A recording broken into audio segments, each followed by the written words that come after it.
Hello, this is Shritama Dasgupta and welcome back to IV's 10 Days Visualization Internship Challenge. So this is Challenge 8.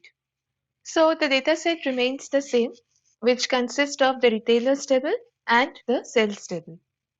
So the challenge is that we have to find the trend of 3 months moving average of sales. This is the visualization which we have created.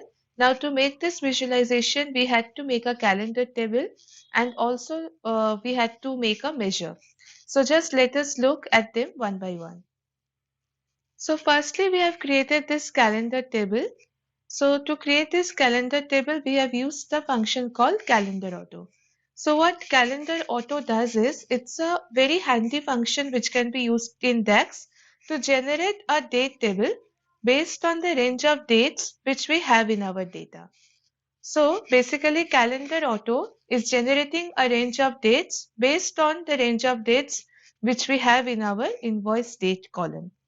So to this table, we have added one more field, which is month, using this month function. So for each of the dates in this calendar table, the month function is returning me the month number. We have used two measures. The first one is total sales, which we had created earlier. Secondly, we have created this measure called moving averages 3 months. So it is consisting of the first variable called period. So in period, we have used the function dates in period. So what this period variable is doing is it is creating a date range starting from the maximum date found in calendar table and it is extending back by 3 months. The second variable is total sales, which is specifically calculating the total sales for this period. So for this part, we have used the function called calculate. Third variable is variable months, which is calculating the distinct number of months we have for each of the period.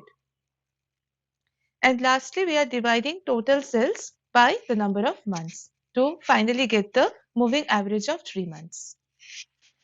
So finally, we have created this visual.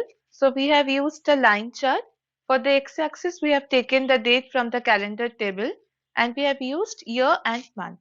For y-axis, we have moving average of 3 months and we have total sales.